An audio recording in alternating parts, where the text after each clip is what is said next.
Morning students, आज तुम लोगों को अपने एक पुराने छात्र से मिलवाता हूं और 2014-17 बैच का पास आउट है नील शुभम, और कॉलेज का बहुत ही एक्टिव स्टूडेंट था, बहुत पार्टिसिपेटिव था।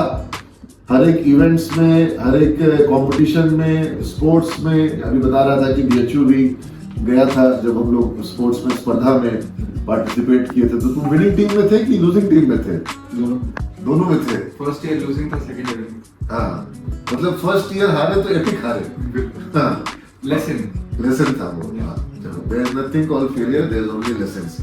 तो ये लोग ने एक संकल्प भी लिया था कि हमको जीतना है, और इन लोगों ने बहुत अच्छी मेहनत करी थी। और फिर न केवल जीते बल्कि 2 साल जीते और पूरा टूर्नामेंट जीते। और बीएचयू में वहाँ 25-30 टीम आती जा रही, बहुत सारी टीमें आती हैं, और बड़े बड़े मतलब एनआईटी और आईआईटी की टीम रहती है, और वहाँ पर हराना मायने रखता है। तो खैर नील, अभी तुम बता रहे हो, और इसको मैं विशेष रूप से बधाई भी दूंगा क्योंकि इसका आज ज्वाइनिंग हुआ है। और ये समझो कि ज्वाइनिंग में अपने शिक्षकों से आशीर्वाद लेने के लिए आज यहाँ आया। किसका आज बिहार सरकार में सचिवालय में बिजनेस एनालिस्ट के रूप में सरकार ने एक पोस्ट निकाला है, जहाँ पर स्वास्थ्य विभाग में इसको आज ज्वाइनिंग मिली है। तो सभी लोग इस वीडियो पर इसको कॉन्ग्रेचुलेट करेंगे। और नील, तुम बताओ, तुमने सिमेज के दिन क्या याद आता है, कैसे याद आता है, और सिमेज के बारे में तुमको क्या याद आता है? जो मेरी जर्नी थी सिमेज की, सबसे इम्पोर्टेंट एस्पेक्ट मेरे लिए मेरे टीचर्स थे। और उनसे आज भी मेरी बॉन्डिंग ऐसी है कि मैं कोई भी अपनी पर्सनल बात शेयर कर सकता हूँ, और मेरे को वो as a parent, as a guide मेरे को अच्छे से गाइड करते हैं। ये bond, it is irrespective of the fees that I paid, it is irrespective of whatever degree I got. It is basically that personal bonding and personal connection, mutual respect between each other. So I'm in love with this college, I'm in love with this faculties, and I'll be loving every single person of हमारे life का बहुत ही एक सुंदर phase था जो सिमेज में है ना। मैं एक्सप्लेन नहीं कर पाऊंगा सर वर्ड्स में, शब्द कम पड़ रहे हैं, but not just the faculties and not just the institution, but also the overall experience, overall peer group। जो इसका जो पूरा का पूरा ग्रुप था बच्चों का, बहुत एक्टिव। आई थिंक ड्रामा में और ड्रामेटिक्स के अलावा स्पोर्ट्स मैंने पहले ही बताया, उसके अलावा डांस वांस में भी रहा होगा। तो और कुछ बच्चे थे जो सिंगिंग में अच्छे थे, कॉलेज का उस समय बैंड भी बन गया था बढ़िया। तो ये सारा जो एक मतलब जब अच्छे बच्चे मिलते हो तो काम करने का मजा आता है।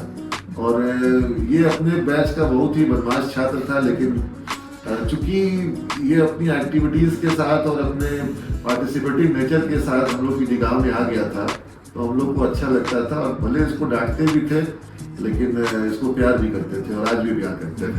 हाँ, मेगा मैम से भी बहुत डांट खाया है और बहुत दुलार भी पाया है। बिल्कुल।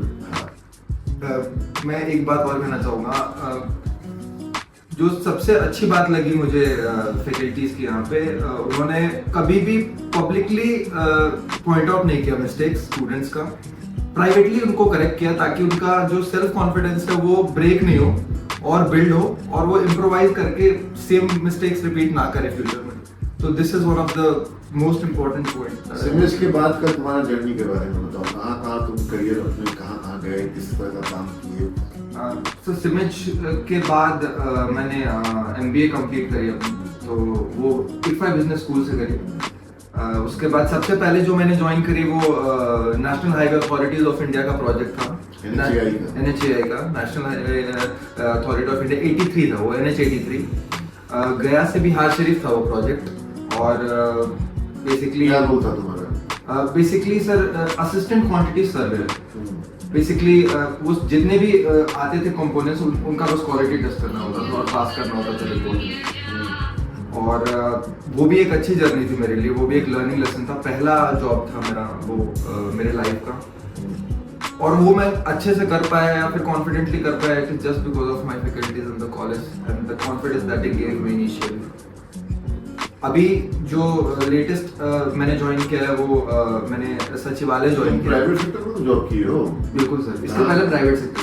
कहाँ किए थे? सबसे पहले NHAI में गायत्री प्रोजेक्ट्स लिमिटेड, उसके बाद सर IFB ज्वाइन किया था मैंने। हाँ IFB, क्योंकि तुम इलेक्ट्रॉनिक्स में थे तब हमसे मिले थे, वॉशिंग मशीन उस वगैरह। टाइम IFB कर रहा हाँ IFB था, वगैरह। सेल्स मैनेजर था बिहार झारखंड। गायत्री प्रोजेक्ट के First पास one। कॉन्ट्रैक्ट था जो कि वो NHAI का काम NHAI करता का था। काम करती थी। ठीक है। उसके बाद IFB ज्वाइन किया, नेशनल सेल्स मैनेजर था, एज ए रिप्रेजेंटेटिव ज्वाइन किया था, बट 3 महीने बाद प्रमोशन हो गई because of the work, and Bihar Jharkhand फिर देख रहा था मैं as a sales manager kitchen appliances में। उसके बाद भी 1-2 जॉब्स और थे, तो वो भी जॉब्स अच्छे थे, कोई भी जॉब बुरी नहीं होती है, बस मतलब it was not relevant to me. Finally I have got the job that I can proudly say that I can perform well and I can basically contribute in the society. तो अब नील बिहार सचिवालय में स्वास्थ्य विभाग में एनालिस्ट के रूप में वहां पर काम करेगा। डेटा को काफी इसके पास आएंगे और मुझे लगता है हेल्थ डेटा आएगा, डॉक्टर्स का डेटा आएगा, अटेंडेंस का डेटा आएगा, मेडिसिन का डेटा आएगा, और मुझे लगता है कि एक बहुत कॉम्प्रिहेंसिव प्रोजेक्ट शुरू हुआ था पहले कि लोगों के जो डायग्नोस्टिक्स के बेसिस पर ये एनालाइज करना कि कब कौन सी बीमारी कहाँ पर किस समय में होती है, ताकि उसके लिए पहले से ही रोकथाम की जा सके। प्रिवेंशन इज बेटर देन हाँ, क्योर। मुझे लगता है इस तरह कुछ डेटा एनालिटिक्स पर काम हो स्वास्थ्य विभाग में बहुत अच्छा रहेगा, और तुम्हारे माध्यम से ये सब चीजों को देखा जाए। तो आप सभी बच्चों की तरफ से, तुम्हारे सीनियर्स को, तुम्हारे सीनियर्स के अलुमनाई को वो सब शुभकामना दो ताकि ये अच्छा करें और अपना कंट्रीब्यूशन दे। बिहार में स्वास्थ्य के क्षेत्र में एनालिस्ट के रूप में काम कर रहा है स्वास्थ्य विभाग में, सचिवालय में, और इसका काम जो है वो वहाँ के जो प्रधान सचिव महोदय हैं वो भी देखें, इसको अप्रिशिएट करें। ऐसी मेरी शुभकामनाएं है। Thank you.